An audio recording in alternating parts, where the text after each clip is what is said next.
going to talk about the biblical principles of moderation that one could apply to excessive drinking, gambling, drug use, video games, and so on. I am not a teetotaler. The Bible does not describe any and all alcohol use as sin. The problem is with excess in the absence of moderation. The problem is drinking too much. Jesus turned water into wine. Paul instructed Timothy to use a little wine. The Old Testament has both positive and negative examples of the use of alcohol in moderation and negative examples of its use in excess.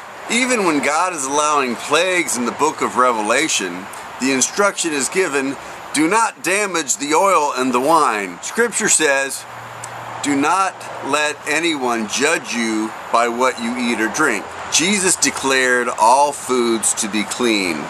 Alcohol use in moderation is not a sin, but we do well to recognize that wine is a mocker and beer a brawler. Whoever is led astray by them is not wise. Since Scripture tells us to judge ourselves, I offer these biblical principles of moderation for your prayerful consideration. Is your drinking compulsive?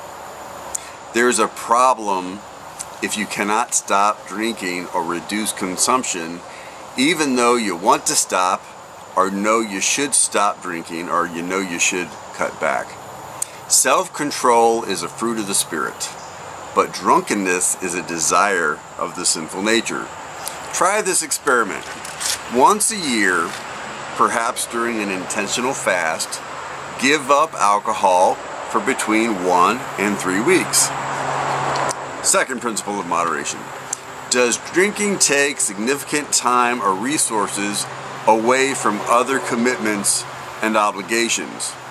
Work, family, church, so on. Are you leaving your wife to watch the kids several times a week while you go out drinking?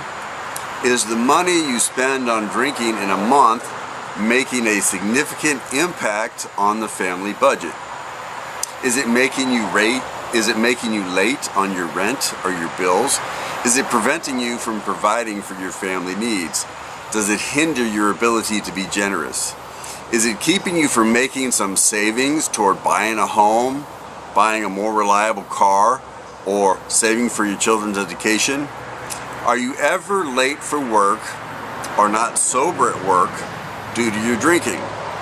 Do you ever miss church on Sunday due to heavy drinking the night before? Our third principle of moderation is your drinking illegal, or does it lead to illegal actions? Are you under the legal drinking age, or do you drink in places where it's prohibited? Does your drinking lead to impaired driving? Are you afraid of getting pulled over or subjected to a random breathalyzer test on the way home? Are you stealing to buy booze? Are you drinking on the job or while operating heavy machinery?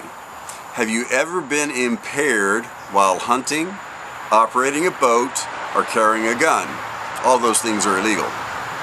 Likewise, drinking is excessive if it leads to a failure to pay court-ordered child support on time, either through spending too much money on drinking, or if drinking impairs your earning ability to meet that legal requirement. If you are behind on your child support, every dollar you spend on booze is $1 too much. If you're behind on your child support, every hour you spend drinking is an hour you might be working to catch up. There is room at the altar.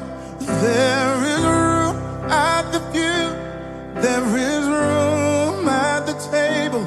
A place for me and for you. It's not about